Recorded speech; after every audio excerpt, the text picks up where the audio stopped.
Няма да излезе. Той е замесен в един много гнусен скандал. Но, да, замесен е от журналистите. Освен журналистите, близките на Васил обвиняват и полицията. Твърдят, че педофилският скандал е скалъпен от техен роднина, който заема висок пост в местното РПУ. Заместник началника на полицията, той е нотипил. Защо? С него Това е негово съдействие. Защо? Защото му е последния ден, защото му е последния ден от заместване И началника. защо е набедил вашия За да внук? може...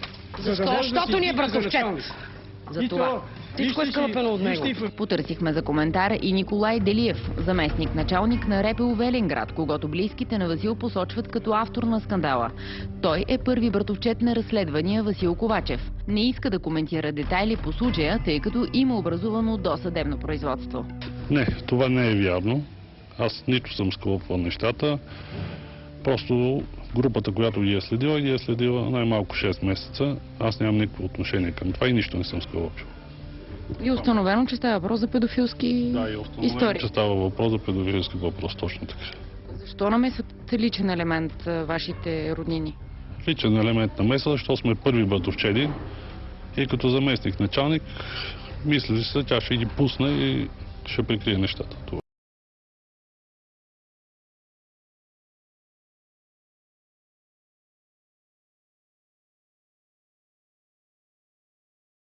Преди началото на съдебното заседание. На него журналисти не бяха допуснати заради разпита на непълнолетните свидетели. Педофилската група бе разкрита на 15 август миналата година случайно при разследване за пласиране на дрога. В съдебна зала бяха разпитани полицаите, участвали в разкриването на групата. Началникът на криминална полиция Велинград Николай Делиев също даде показания. Той беше категоричен, че обвиняемите не са натопени. Не са натопени, просто няма кой да ги натопи, за какво да ги натопи. Делиев заяви, че в полицията е получена информация, че на децата, които трябва да дадат показания, са им предлагани пари, за да се откажат от тях.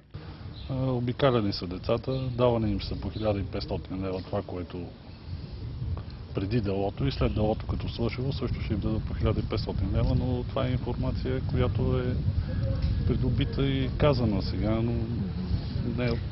Имате ли данни някой дали се отказал от своите показания? Нямам данни. Не съм.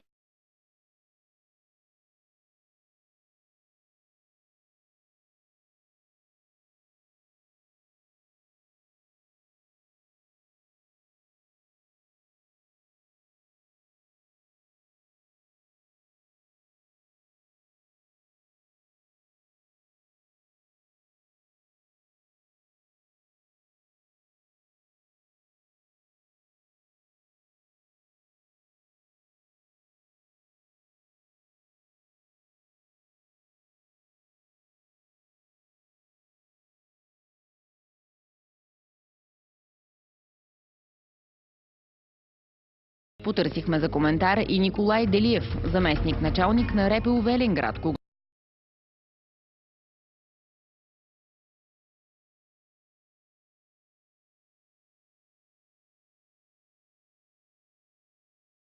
Не, това не е вярно. Аз нито съм скълъпвал нещата.